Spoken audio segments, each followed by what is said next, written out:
My people of the Southern Cameroons, my visit to the United Nations has stirred controversies in the community.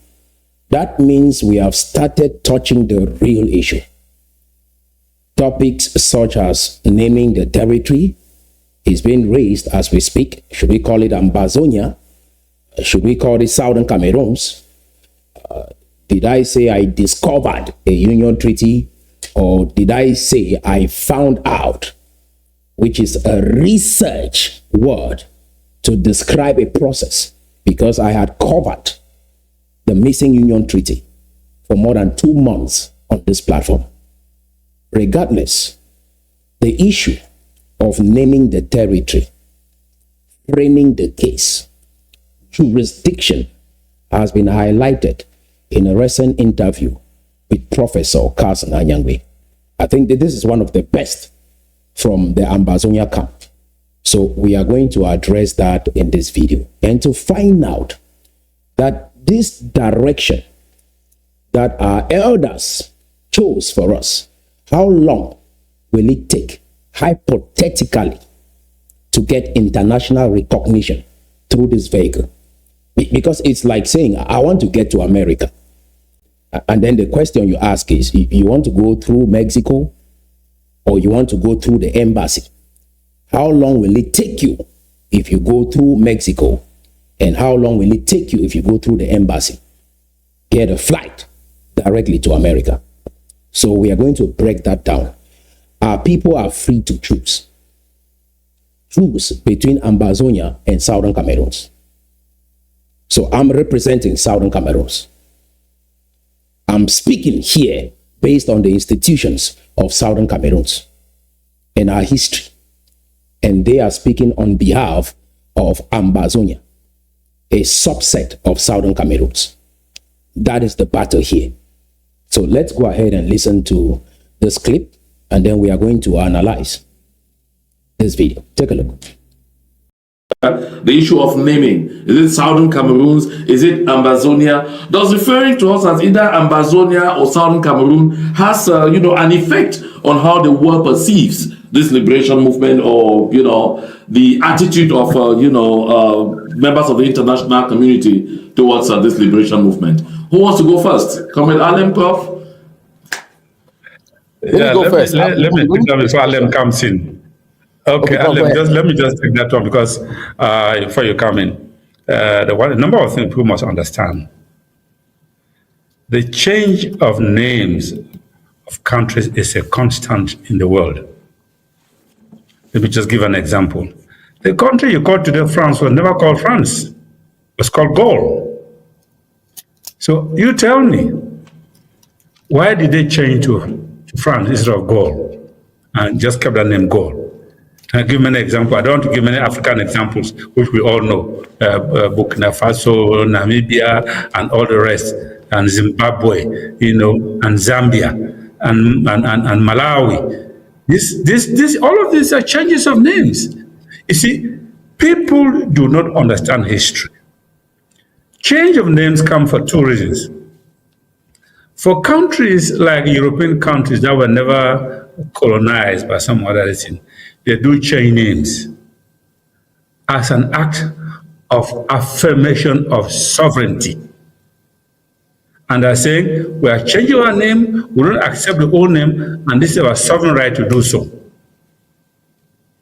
Now, when it comes to a country that's under colonial rule, the change of names comes from the fact that it represents a rejection of the colonial name, which the colonials never took part in fashioning. So you had Zimbabwe, so you had Namibia, and during the struggle, who said, no, our country is Zimbabwe. So it means it represents a rejection of colonialism. And those are two reasons why you have these changes of names. And the change of name, I want to emphasize this point because many people appear to overlook. The change of name does not signify a historical continuity of that territorial entity. It doesn't. France did not begin just with the name the time they changed to France. It goes as far back as when Gaul existed. time of Caesar, when it existed as Gaul. So anybody coming up with the idea that because Ambazonia has just come now, therefore it represents a historical discontinuity and has nothing to do with the territory that is involved, is not being honest with himself. Let me tell you one thing which people don't realize, and those who propagate that kind of propaganda. There was never a United Nations trust territory called the Southern Cameroons. It never existed. Show me in the archives where you find that. And the whole thing about court cases, we've had at least 4 court cases. 2 in the United States, 1 in the Human Rights Committee in Geneva, 1 in the United States, and 1 in Banjul. What are people talking about? And these cases, what we've often the challenge. I want to let the video play right through to the end because I put this clip together because there are some real issues that he touched in this video that I want us to address, to have perspective. Remember, this year 2026 is the year of reset. No more confusion in the Southern Cameroons. So let's listen right through to the end, and then we will analyze it step by step. Let's keep listening. Buckle your seatbelt. Remain steadfast because you will enjoy this video. Again, we are not attacking an individual here. We are just benchmarking ideas to find out the best that can lead our people. We want the best. I'm sure you want the best for Southern Cameroons. So let's keep listening. Many of these cases are two types, which many people don't realize. The first challenge is the issue of jurisdiction. Territorial jurisdiction and subject matter jurisdiction, which is very, very important. And the second one, of course, is framing the case. So far, we've heard about names. We've heard about France changing their names. We've heard about the African states that have changed their name. Now, we are talking about the challenges that has to do with the legal cases they have filed on behalf of Southern Cameroons. So those are some of the issues that we will address. He has talked about jurisdiction. He has talked about subject matter. That is very important. And framing. Never forget that.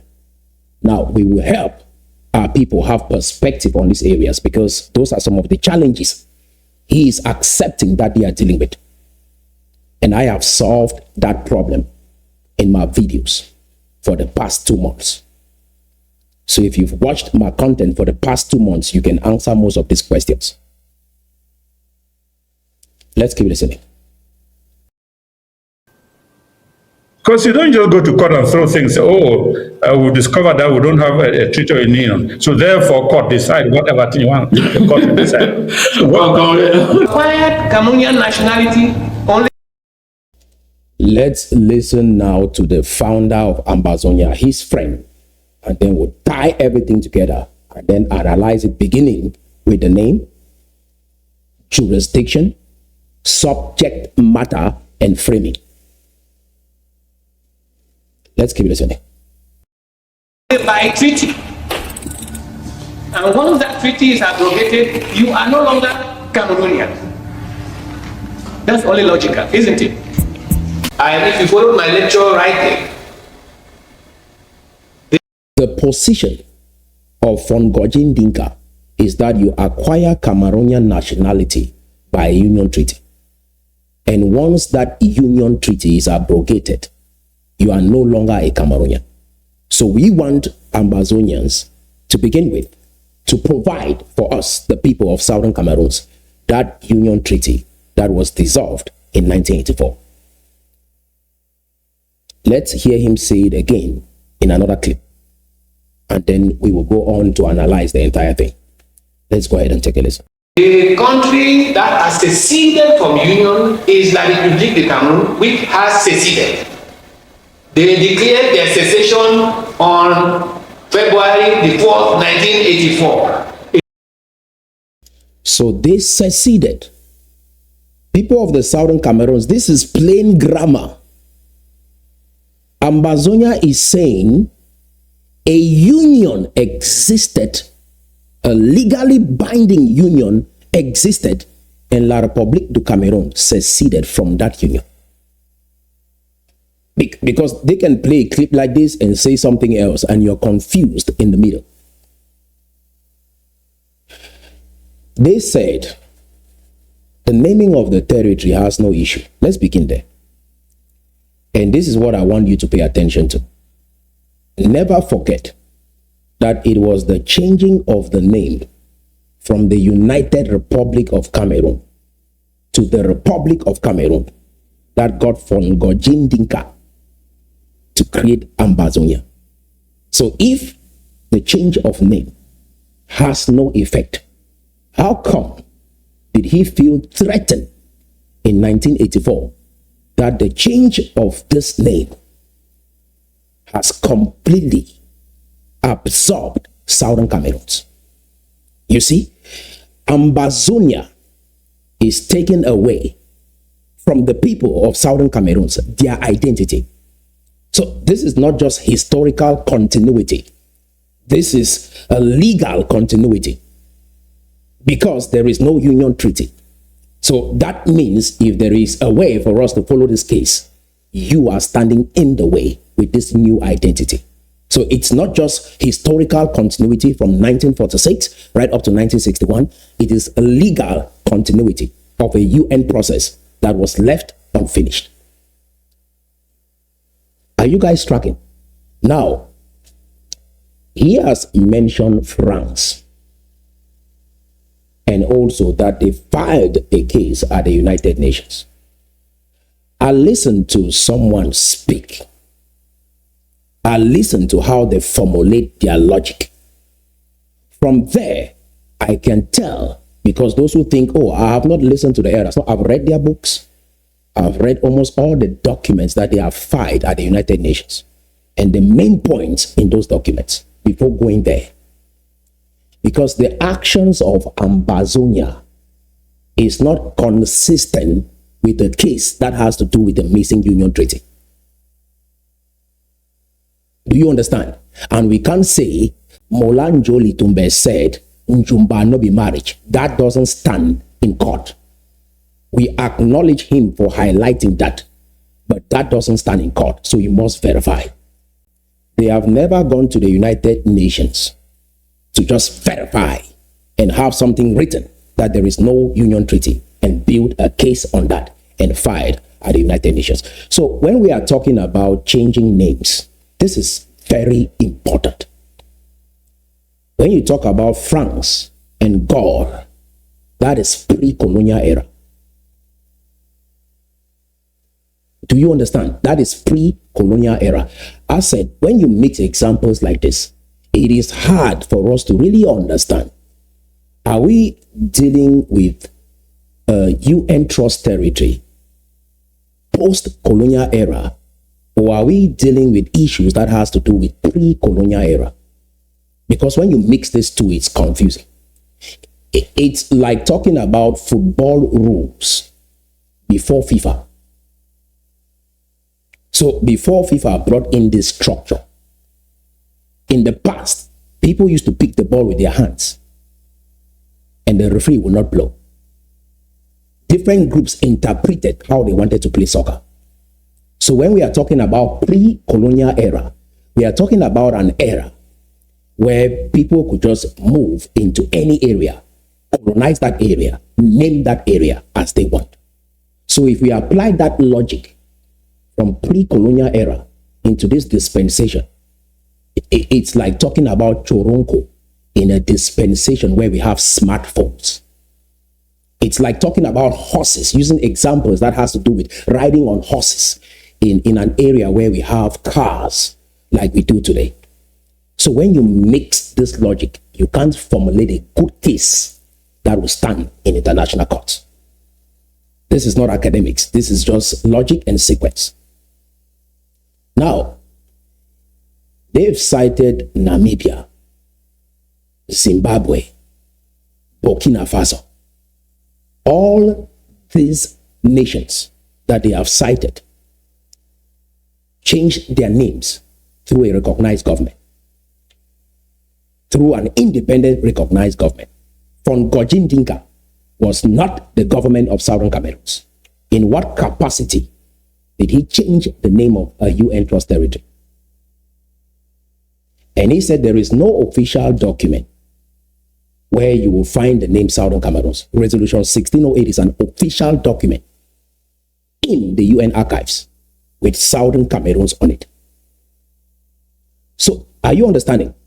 So from this, I can tell the kind of case you file on behalf of our people and how long it will take us to have victory. All these nations that they are talking about post-colonial era, after the United Nations is like the FIFA in soccer. After they set that rules, if you want to play in any professional league, you must go by the rules of FIFA. You can choose your interquartier if that's what you want to play, and then you create your own rules. So if you have this mindset of changing a name based on pre-colonial era, using modern state example, and a private actor that changed the name of a UN trust territory, and then you want to get justice from the United Nations, it's not consistent logically. Do you understand? Okay, let's use the GCE board as an example in Cameroon. The GCE board sets standard exams across the territory. In maths, whatever that subject is.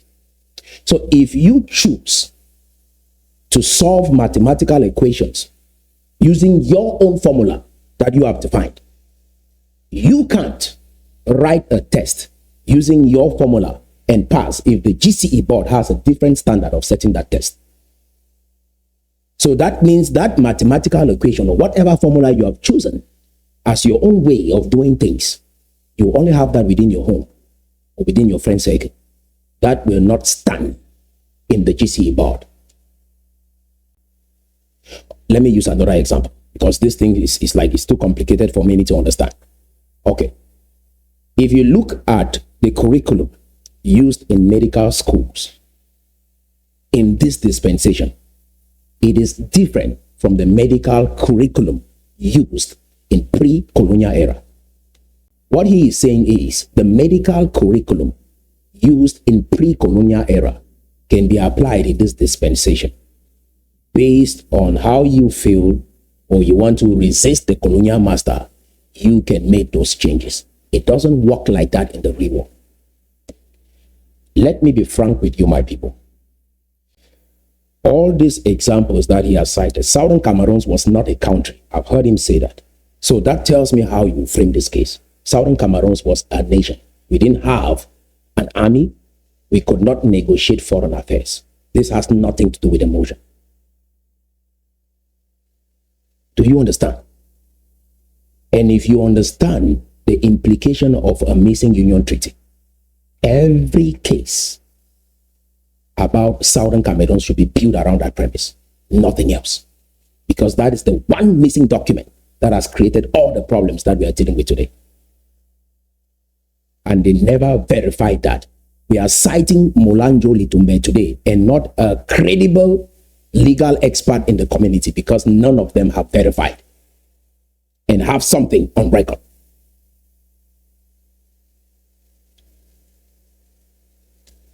Do you understand what I'm saying? Yeah, my people, we help teach. We help them adjust their thinking, put some structure around it, put some framing, put frameworks. That is why we call it legal clarity frameworks. Because without frameworks, you can pick an example, a pre-colonial era, and think it applies in this dispensation, and you want to get justice from the United Nations. He has mentioned the issue of jurisdiction. That one of the issues they struggled with was jurisdiction. And that is true. That is why they said they went to Bamenda High Court to get verdict on a UN trust territory. Bamenda High Court does not have jurisdiction over a UN trust territory. Yaoundé does not have jurisdiction over a UN trust territory. That is why you see till today, because scholars have not been able to bring clarity on this issue. They held the Grand National Dialogue in Cameroon. Ambazonians went and participated in the elections in Cameroon because they don't understand jurisdiction. They thought they could negotiate their way out of Cameroon with Issa Juruma Bakari because they don't understand jurisdiction. So anyone who claims that they understand that there was no union treaty should not act this way. So these actions that we see are not consistent with someone that knows that there is no union treaty. And they say the union has failed. You will hear that from their mouth. Which union? Can you show us that union? Ambazonia has to provide for the people of Southern Cameroons the union they signed with La Republic of Cameroon. That is the foundation of Kojin Dinka's argument. So when we talk about jurisdiction, he said they had a problem with jurisdiction, subject matter. That is the second thing. And they had a problem with framing. And let me solve that problem today, so we never have to deal with it again, because he said they are struggling with it. So when we talk about jurisdiction, it's the court that has the power to preside over that case. The United Nations is the proper jurisdiction, full stop. Does that make sense? They were the ones who organized the plebiscite. They were the ones who issued Resolution 1608. And on that Resolution 1608, that is an official document in the United Nations archive, and it has Southern Cameroons on it. Does that make sense? Okay. So when it comes to the area of subject matter, the subject matter is incomplete decolonization. That comes from a missing union treaty. That is why we should not be celebrating October 1st. They didn't know that. That is why the people in the community are celebrating October 1st. When paragraph 5 of Resolution 1608 was never implemented. So they think it's just a missing union treaty and went into the United Nations to verify. No, I wanted to have that. It's a piece of a puzzle of this entire legal process. So that when I'm talking with the lawyers, I can say I did my verification and this is what I have from the United Nations. So imagine that our elders speak this way in the community. Then you can join them on a research work like this. Nah, you learn from them and then you start something different. They tried their best. You don't have to mock them or insult them, but let's not stand as gatekeepers to block other people who understand the problem better and want to help the community move forward. This should not be a fight between us and you. The best is yet to come. My children will be better than me. And when they are rising, we don't organize on platforms to bring them down. We ask questions and learn from them. There are senior legal experts from the Southern Cameroons that have called me to confirm everything that I'm teaching on this platform and to say Von Kojin Dinka was wrong. They have said that. Legal experts at a level that you will never imagine. But I don't have to call names here. That is why we are not in a rush to show you the people that we are working with. So that you go fight them, you destroy them, you are going to criticize them, you will say all sorts of things about them. Let this spirit die, please. Let's focus on what is important. If there is no union treaty, every case from 1961 till date should be built around that and nothing else. If you're confused about this and then you don't understand the case, and we are not pursuing independence, outright independence. There was a UN process that was left unfinished. So you don't even go into court and say you came here for independence. When someone says that, I understand they don't know this case. They don't understand this case. And so we teach. So subject matter is incomplete decolonization. That comes from a missing union treaty. We don't say gentleman's agreement. We will try to sort out things with La Republic of Cameroon. We don't do that. When our parents had a glitch in Nigeria, they had to make sure they exit that relationship the right way. The Bakassi case, Paul Biya did not say, oh, we'll negotiate with Nigeria. They took Nigeria to court. There is no gentleman's agreement in international law. So I've solved that problem. In less than 5 minutes, I've been able to answer his question. Subject matter. You don't go into any court to say you are here for the independence of Southern Cameroons or for the independence of Ambazonia. This is a process that was left unfinished because the Union Treaty was never signed and registered under Article 102 of the United Nations Charter. And this was created after 1945. Every nation is required to sign and register a union treaty. You teach. They said the change of name has no legal implication by a private citizen. Fongoje Ndinka was a private citizen, not the government of Southern Cameroons. All those African states changed their name through a recognized government at a certain point when they were about to gain their independence. Do you understand? Eritrea did not change their name. Those countries that were struggling did not change their name. Kosovo did not change their name. South Sudan did not change their name. So, my people, at the end of the day, this fight using this Ambazonia strategy, because the formula is confusing. That is why you see we have to start everything from square one. Find people with fresh minds, not people who are diluted with these ideas. Do you understand what I'm saying? This is a new invention. Let Ambazonians be honest to the people of Southern Cameroons. Because all those countries that they have cited, Eritrea, it took them 30 years to have full independence, and they did not change their name. South Sudan, it took them more than 55 years, and they did not change their name. Kosovo, it took them more than 17 years, and they are partially recognized, and they did not change their name. Somaliland, 34 plus years, and yet they are not recognized.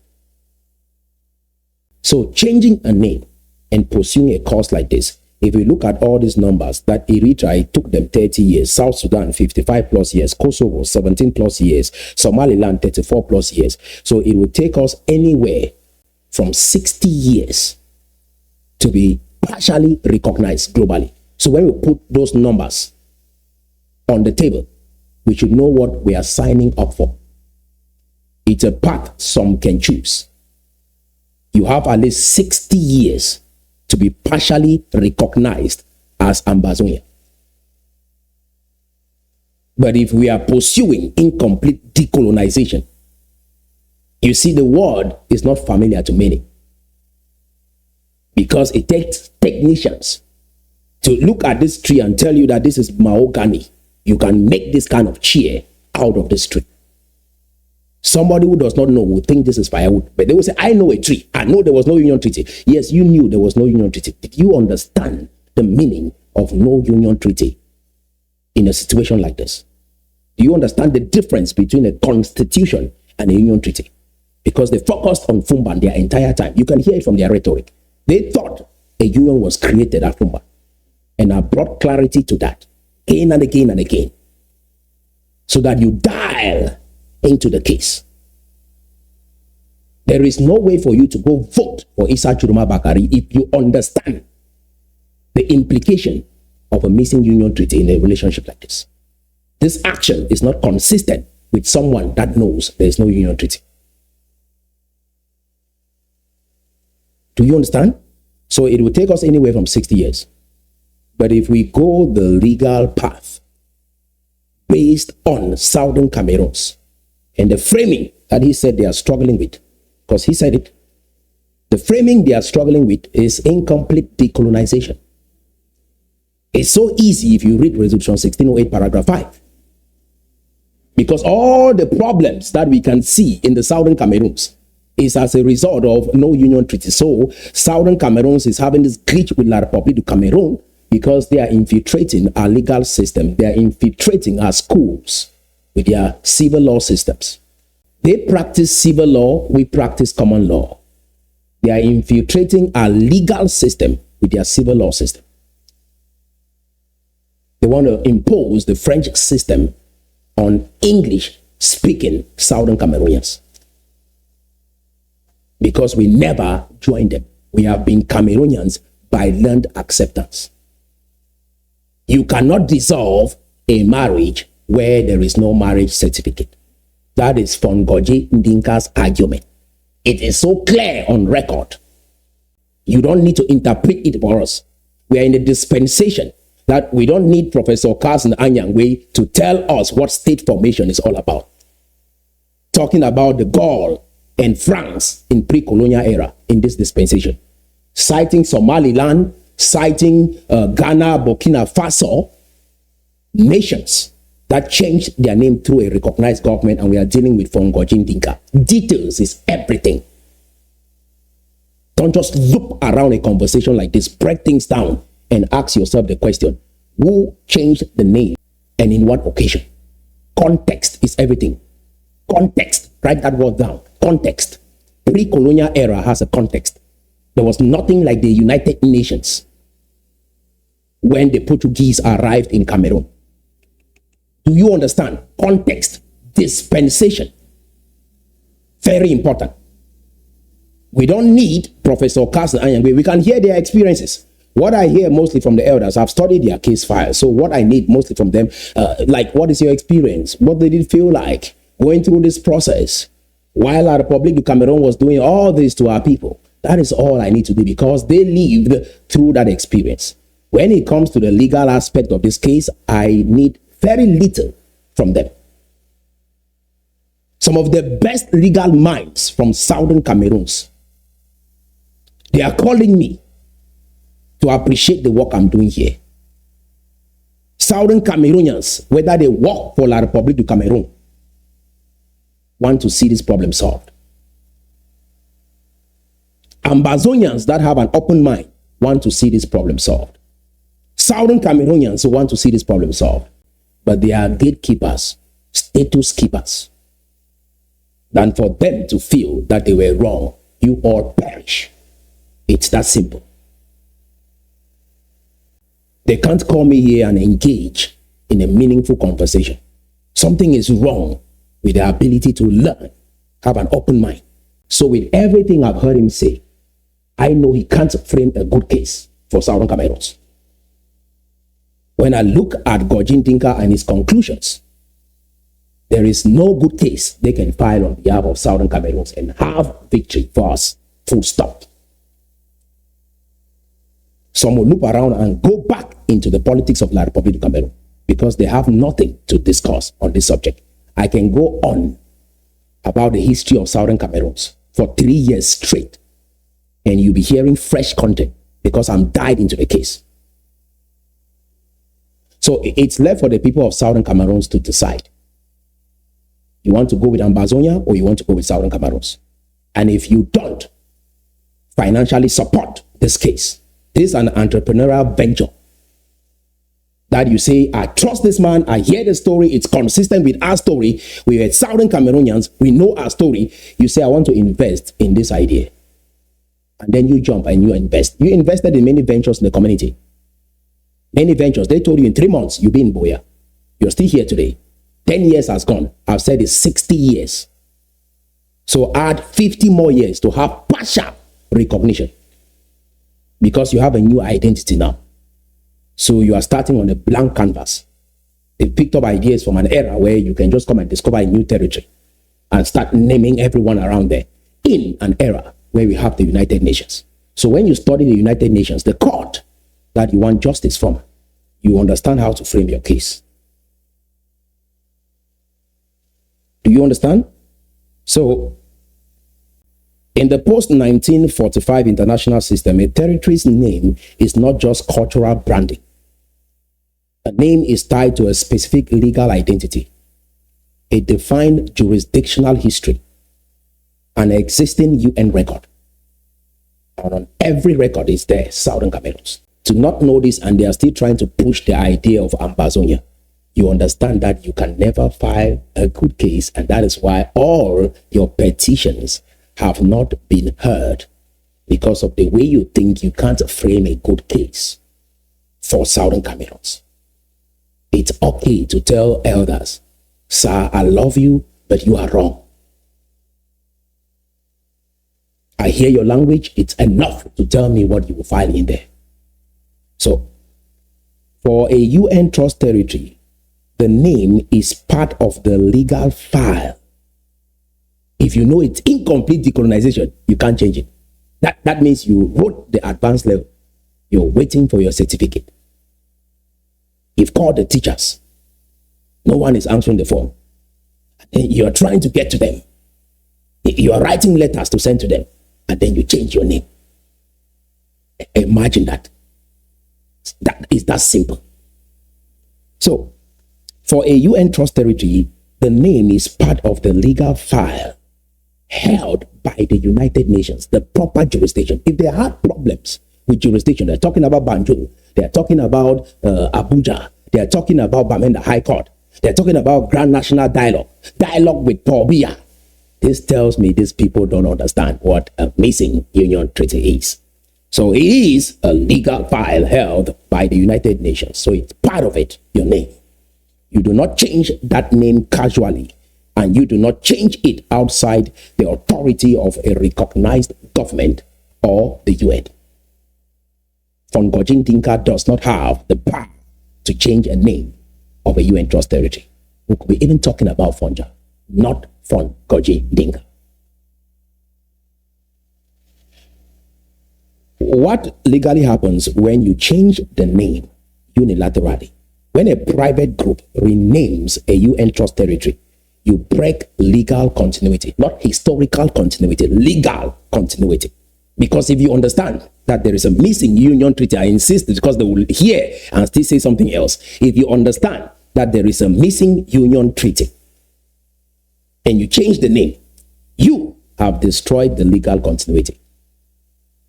You burn the courthouse, burn your court documents to start from square one.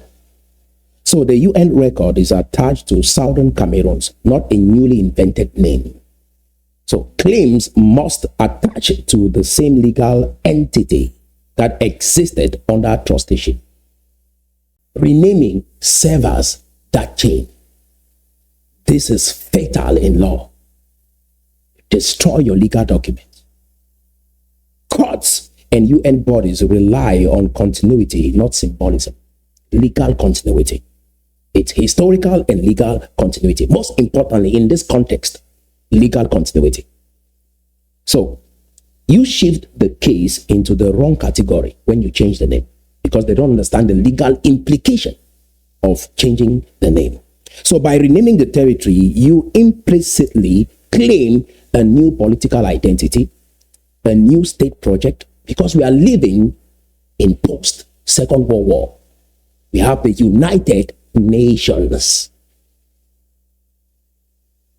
that organized the plebiscite. Jurisdiction.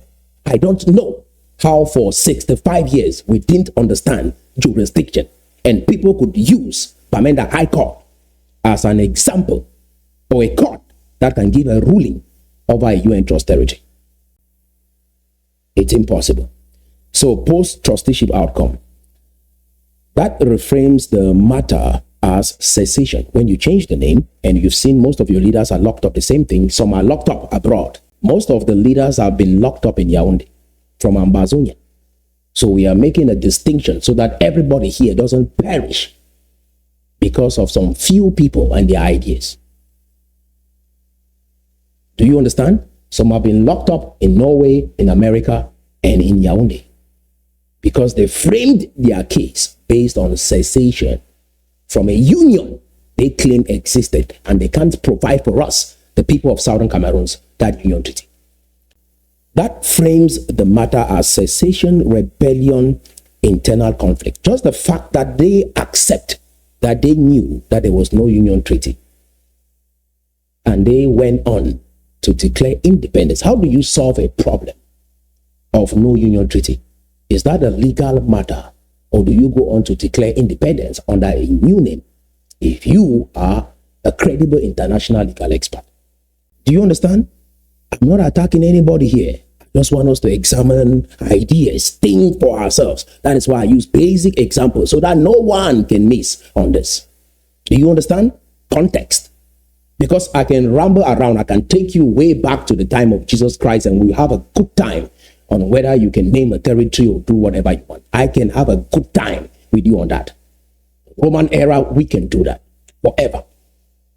If we want to do word games, we can play on words. We can do semantics. But these are legal projects. Legal. We don't play word games. We deal with context. So that frames the matter as secession, rebellion, internal conflict. That's why I hear Anglophone, Francophone. The language tells me these people are not conscious of the absence of a union treaty. You can't have Anglophone, Francophone within Cameroon when we never legally joined. You can't call Nigerians Anglophones. They are Nigerians, but they have Anglophone. So is Ghana. Do you understand?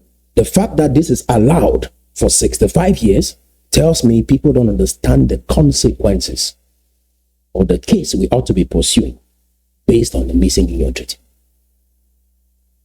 So if this is the best we have in Ambazonia, because we want people that can think, maybe if we have any that have a better case than what I'm hearing, please let that individual step forward on an interview so that we can hear what they are saying about their claim.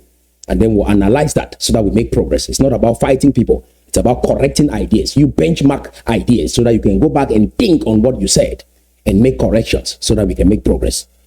So instead of incomplete decolonization, they've adopted all these labels because of framing, which he has accepted that is one of the challenges they are dealing with. Jurisdiction, subject matter, and framing. And I've answered all three with precision. Once reframed, UN jurisdiction collapses. So immediately you take what I'm saying outside of this frame, the UN jurisdiction over Southern Cameroons collapses into secession, internal rebellion, like what we have seen. And so most of the leaders you've seen arrested abroad in Norway, in America, those governments will deal with the reality of the case. You can only say the things you say among yourselves and enjoy this among yourself and have a good time among yourself. This cannot stand in international circles, in diplomatic circles. Do you understand? Yeah, it can't. And that is why you see, if I'm having a conversation with people like this, on what? On what? That there is no union treaty and someone creates all these narratives afterwards and then we sit on the panel to dialogue? No. Don't do that. You teach. With all humility. I have no chip on my shoulder. People are suffering. You teach those who are slow to understand. That is it. So, the core legal defect created by renaming the UN Trust Territory, Southern Cameroons, incomplete decolonization. No union treaty. Let me use that word. Maybe it's easy for most to understand. No union treaty is equal to incomplete decolonization, incomplete independence. We ought to be celebrating February 11 as a plebiscite day, not youth day. And we stay there. Every 11 February, we should celebrate that day as plebiscite day. We should not celebrate October 1st. October 1st says the deal was finished. We got the independence. We joined La République du Cameroun. Do you choose to gain independence by joining? Some cannot state that question plainly. Do you choose to gain independence by mechanism? Do you get it? The core legal defect created by renaming. The defect is this: you abandon the very legal personality that gives you standing. Whether you like it or not, you are indirectly working for La République du Cameroun. Some say when you say Southern Cameroons, some might be thinking you're talking about the southern part of Cameroon, not actually West Cameroon. The UN records know it, and that is what matters.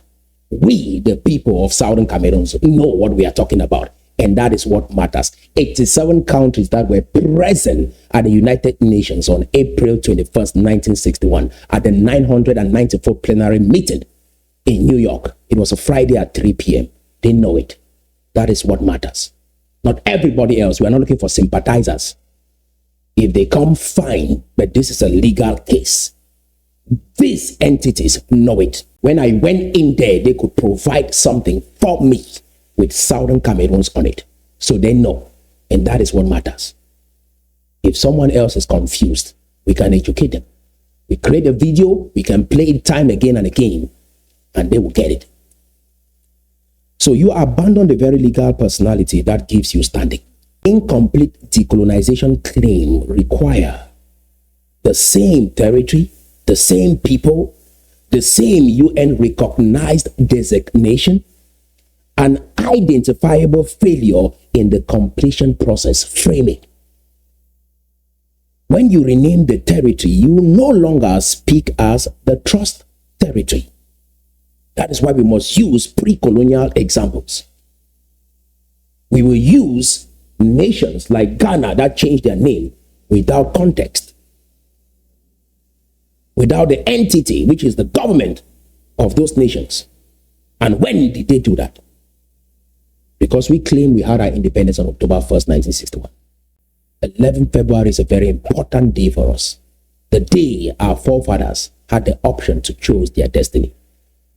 That day is important because of that day, we had Resolution 1608.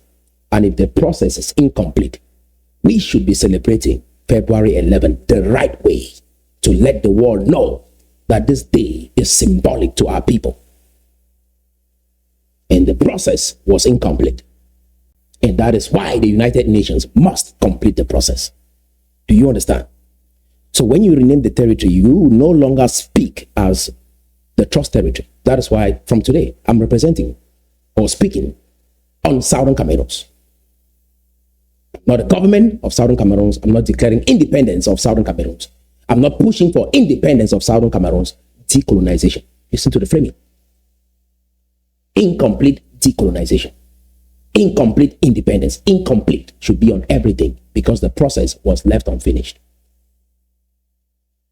Do you understand the difference? Okay. You no longer speak as the trust territory. You speak as a self-declared entity. So we are making a distinction between Ambazonia and Southern Cameroons today. You are a subset of Southern Cameroons. You don't represent Southern Cameroons. If you want to speak on this issue, you have to use the right legal name. You have to make sure that you state the right claim. If you claim you come from this territory and you want to speak on behalf of this territory. So these are the legal consequences. If you can't do that, you shouldn't speak on behalf of Southern Cameroons. You should have some foundation. And the institutions of Southern Cameroons, that is what you should be speaking on behalf of. And the people of Southern Cameroons. Not a new identity. So you are really seceding from Southern Cameroons, not even from Cameroon. So Ambazonia is a secession movement from Southern Cameroons, not even from La République du Cameroon. So if you want to carve out Limbe out of Southern Cameroons, then you can go on to do that. But you can't rename a UN trust territory with an incomplete decolonization status. If you accept that there was no union treaty, you can't arrive at this conclusion. And they thought saying there was no union treaty makes you look intelligent. But this is the legal implication of understanding that there is no union treaty and your actions are not consistent with someone that knows. So you speak as a self-declared entity. The UN has no file for you. There's no UN file for you.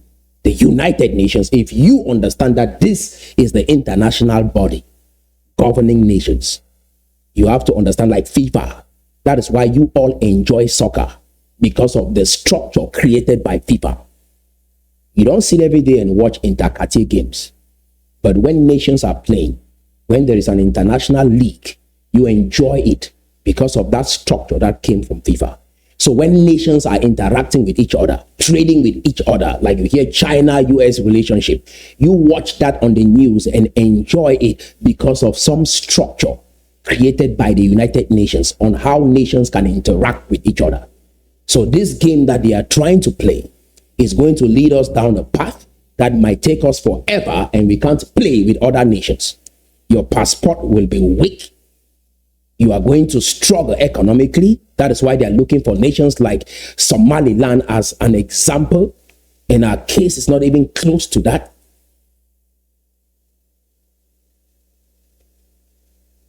So that is why nothing moves. Do you understand? This is not harmless symbolism. It has harm. You've seen 9 to 10 years and what has happened to our people. This is the consequence of this idea. This is the consequence of this idea. If we go the legal path, 2 to 5 years, maximum 10 years, will be over this. But Ambazonia, 60 plus years. Put that number on it. Tell the people, because the examples are out there. We can see what Eritrea went through. We can see what South Sudan went through. We can see what Kosovo went through. So show them those examples and tell them how long this process will take. Every project has a time limit. Every project. So when you pick up a project, look for examples, because we are not the first to do this. The only thing is we have changed the name, which is something new. Show the people how long it would take realistically to achieve this goal before you start playing. That's all. If they sign up for it, fine. But this is not for Southern Cameroons. It's only for Ambazonia. So some argue it's just a name. It changes nothing. That is legally false. Legally false. It is wrong to say that. In international law, names anchor jurisdiction. Jurisdiction anchors competence. Competence determines whether a case can even be heard. In international law, names anchor jurisdiction. That is why he said they have been struggling with the issue of jurisdiction. Where will you take this kind of case to? So when he uses that word, you might not understand what he is saying. Like, which court has the power to listen to this type of case? So names anchor jurisdiction. Jurisdiction anchors competence. Competence determines whether a case can even be heard. Do you understand? Changing the name prematurely is like changing the VIN number of a car. Do you understand? It's like changing the VIN number of a car. Then asking the court to enforce the old registration. It's like changing the VIN number of a car and then asking the courts to enforce an old registration. The court cannot match the claim to the record. How do we help you? That is why you can only revert to ideas like, oh, they sold you. Because they sold you, they can't help you. With that, your group can feel justified about your hypothesis. We haven't done the right thing for 65 years. We've been trying to make internal arrangements with La République du Cameroon. And let's tell our people the truth. We've never filed a case on the right claim and completed phase 1 based on that missing union treaty. So the question we all should be asking, who actually has authority to change a name? In the post-World War system, a territory's name can be changed only by post-Second World War. A recognized sovereign government, so not pre-colonial era or colonial era, a recognized sovereign government, or through a UN supervised process at independence. At independence. So if you don't understand the plebiscite question, you think, oh, we gain our independence and then we join La République du Cameroon. So you think at that point of independence, you could change your name.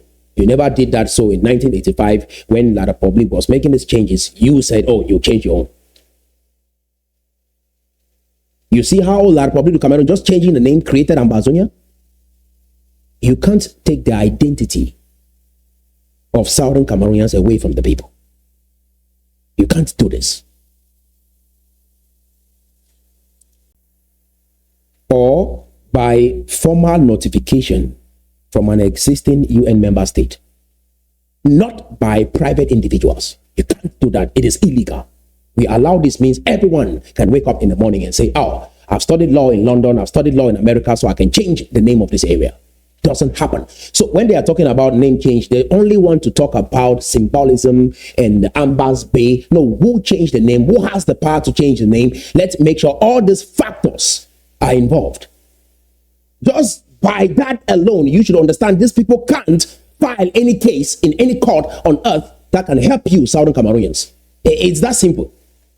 You understand? I get emotional about this, but I want to let you know I'm not angry with them. I understand the legal gaps. I understand what they're struggling with. But no, you don't do things like this. You don't do things like this. You see the way roads are structured? Cars are going up, cars are going down. If you're going down, you're on this side of the road. If you're going up, you're on this side of the road. Sir, you can't decide to drive your car on the side of the road where cars are going up and you want to come down. That is what I'm hearing with all these ideas.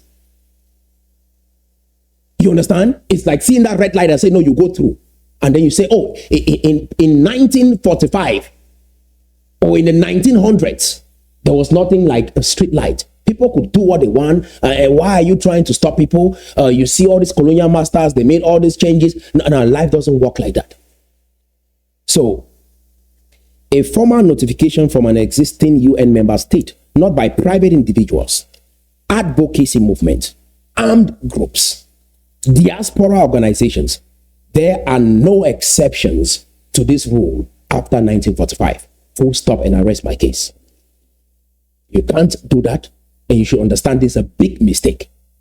I said Ambazonia is the biggest blunder in the history of Southern Cameroons, and I mean every word on what I just said.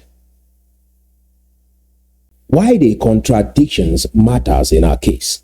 If someone says there was no union treaty, the decolonization was incomplete.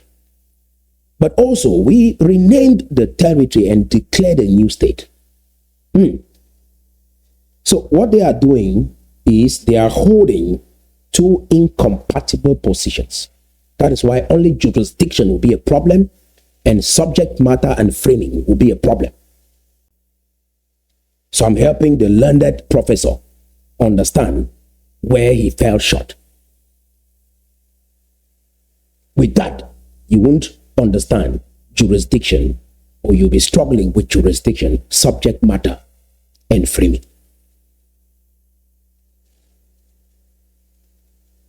So you are holding two incompatible positions because incomplete decolonization requires continuity. That is where that name, continuity, comes from.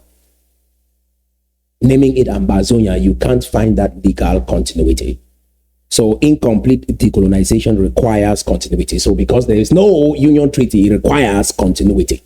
You can't say there is no union treaty and end up with a new state. Continuity. Renaming asserts finality.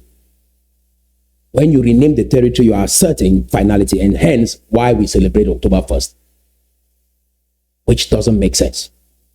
Clarity. Clarity, my people. You cannot legally argue both. Pick one. Some of you who are confused in the public, if you study your history, Southern Cameroons and Ambazonia, if it will be hard for you to understand, just choose Southern Cameroons or you choose Ambazonia. It's not easy. Just choose a side. Because some of these things, many will not get it with time. But because some of these things, many will not get it. Because I want to appreciate those who have been calling, supporting, telling me to not give up, keep pushing. We believe in you. We believe in what you're saying. I want to appreciate you all. But some will not get it. The easiest way, just choose a side. At least you have in historical records, Southern Cameroons. You can follow any story on that line. If somebody says Southern Cameroons, incomplete decolonization, or a missing union treaty, incomplete decolonization, you understand this is a legal case. Follow that path. You're on the safe side. Or you choose Ambazonia, full stop. It's not like Ambazonia wants outright independence and Southern Cameroonians want to integrate with La Republic of Cameroon. No, don't confuse the two. What I'm teaching here is not that. Ambazonia is confused about the case of Southern Cameroons. Confusion.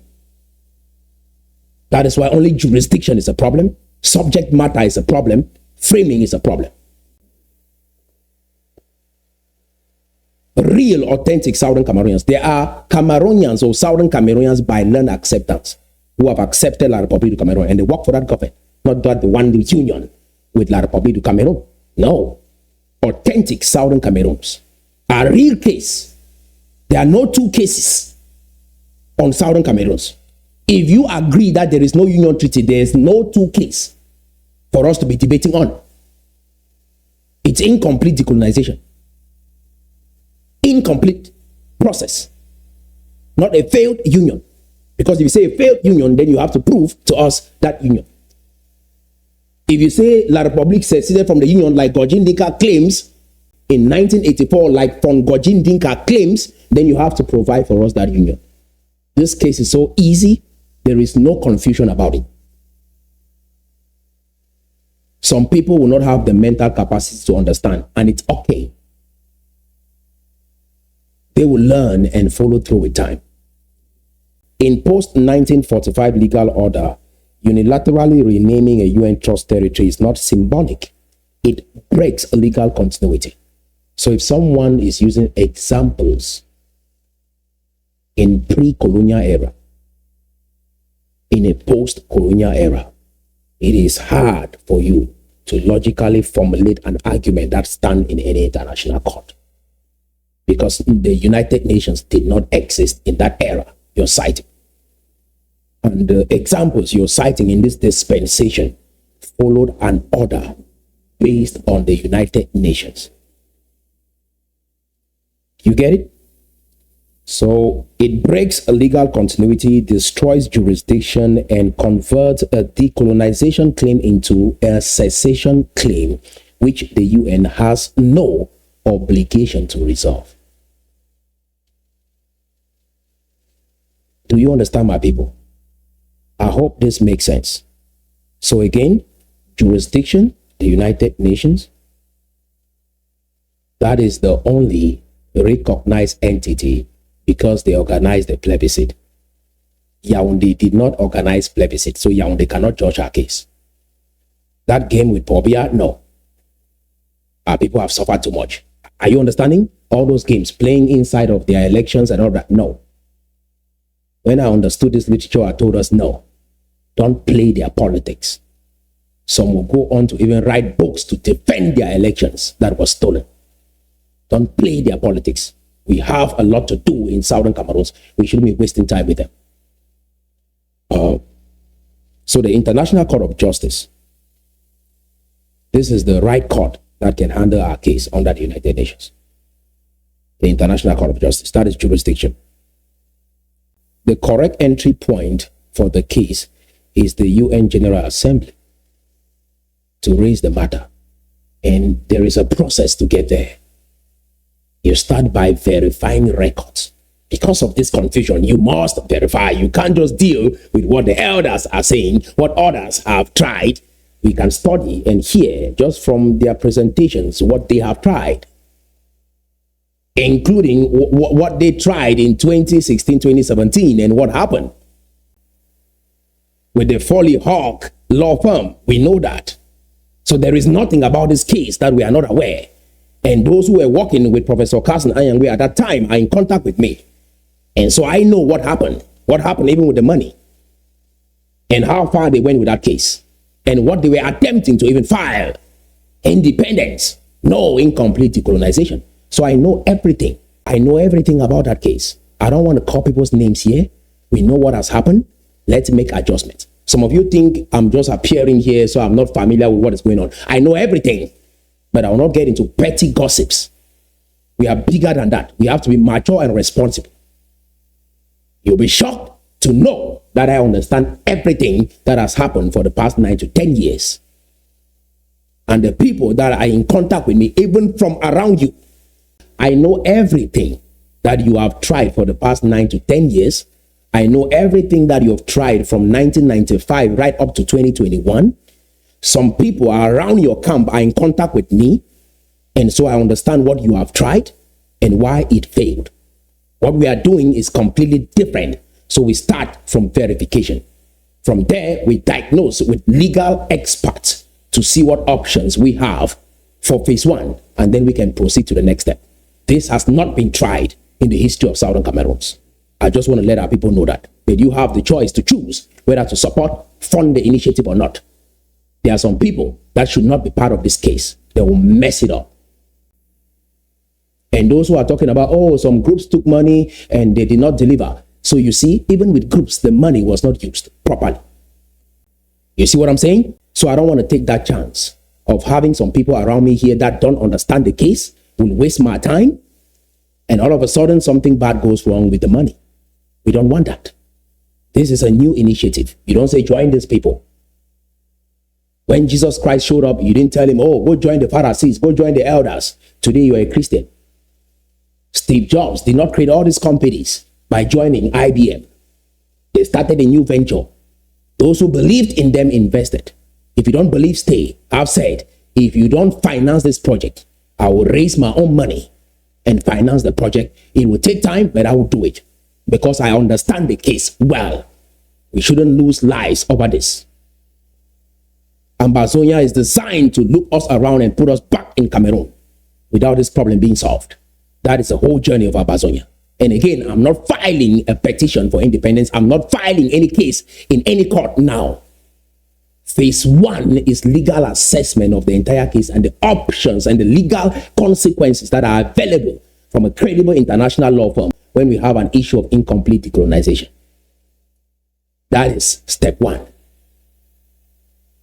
Do you understand? I went to the United Nations to verify. That is step 1 for any credible legal research work. This is the proper institutional pathway, and we are walking through that. Number 1, UN General Assembly raises the matter. We will get there.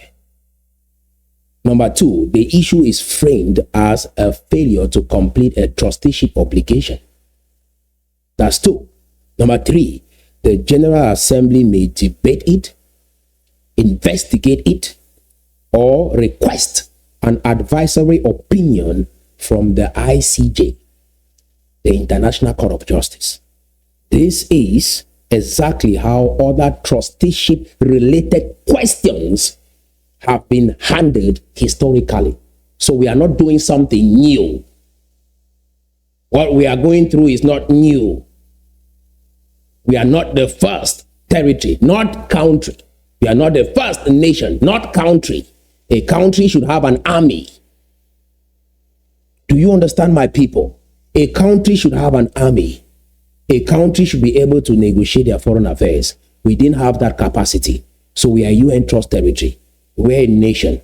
Those are proper rhetoric to use, proper language to use. And those who said, I discovered that there was no union treaty. I understand English well. I have a mastery of the English language. So that is exactly how other trusteeship-related questions have been handled historically. So when you have examples, you chill. You either do the right thing or you don't. You invent a new idea, create your own rule book, and then try to get the world to hear you. And you can do that for 60 years. It's very easy, but let's let the people know based on the direction that we have chosen, which is Mexico route. This is how long it will take us to get to America. Okay, there is another direction. You can go through a plane, and this is how long it will take you to get there. It's that easy. Whatever route you have chosen, let the people know how long it will take them so they prepare. Some called me the other day in Nigeria about the refugee crisis and what our people are going through. How some have been locked up for other reasons, and they are going to court in Nigeria. It grieves my heart to see what our people are going through. But if we think this idea is good and this path is good, the world has heard us, but there is nothing substantial to look at and say this is progress based on our true story. Let's go ahead and create more NGO organizations. Some are doing well in that business right now. Let's create more, because that will be our story for the next 50 years or 60 years. Do you understand? It's that easy. So wrong framing all lead to dead end. Dead ends, secession, civil war, territorial dispute. So you hear the language, territorial dispute. This is not a territorial dispute. This is not a linguistic dispute. If there is no union treaty, you can't use these words, secession, civil war. Territorial dispute, human right conflict, dissolution of a union, creation of a new country by proclamation. All of this assumes a completed decolonization, which is the very thing in question. Let me repeat that slowly. All of this, cessation, civil war, territorial dispute, human rights conflict, dissolution of union, creation of a new country by proclamation, all of these assume a completed decolonization, which is the very thing in question, sir. Incomplete decolonization of a UN trust territory due to the absence of a valid self-determination completion instrument, a union treaty. I think I'll leave you there, my people. There's a lot I could share with you on this because I have this in my veins. I can have a conversation on this from morning to night because I'm tied into the literature. It's not about age. It's about a calling. It's about a calling. You see the Facebook we see today? Yeah. It's like, oh, where was Mark Zuckerberg in the 1960s? No, God prepared him for this dispensation. So when some ask you, well, where were you? Where were you for the past 10 years? No. When you ask that kind of a question, it's confusing. Where were all of you who declared independence in exile when the teachers and the lawyers went on the street in Bamenda? Where were you? Where were you in 1961? Where were you? You hear the kind of question? You know, this individual can't interact with this. So, my people, I've shared a lot. Go ahead, share this video with a friend and a loved one. You've heard it, at least I've answered some of his questions on naming the territory and the consequences. I've answered his question on jurisdiction, subject matter and framing, or Fongojin Dinka claiming La Republique seceded from a union and he can't provide for us a union treaty. Our people not understanding what Fongojin Dinka is saying, that La Republique is the one that has seceded from a union and they can't provide for us a union treaty. So all these acts for the interests of La Republique du Cameroon and not for the people of Southern Cameroons. So we educate, we teach. I told you, my father is older than Paul Biya. There were certain things he did, I was like, this is not the right thing to do. And sometimes 2 years down the line, he realized that me challenging him helped save the family. And he appreciated me. You get it? So it's not the first time. I've led people, some older than Professor Carson Anyangwe. Do you understand? So I'm just helping you to understand. If you know the elders in our community that are calling me here to appreciate the clarity that I'm bringing in, I will not look at someone like this and say, oh, because he's old and he's making mistakes, saying the kind of things that he's saying and they are not accurate and our people are losing their lives. And I say he's an elder, a father, so I should not talk. No, I correct with all humility. But if it's getting out of hand, we shout. Say, no, pa, stop. You get it? We stop. Say, no, pa, stop. This kind of logic is not consistent with this dispensation. You get it, my people? No offense, no hard feelings. I have nothing personal against anyone. We want our people to have a good life. And let's make sure the best ideas lead our people to that destination. And until next time, remain blessed. Southern Cameroons, crown of freedom, you have it. A first world nation in a third world continent, you have it. Put your mind to the process, cutting edge systems, you have it. With top tier strategy, I don't see us losing, you have it. With great institutions, one single vision, you have it. Make Africa stable for trade and worship, you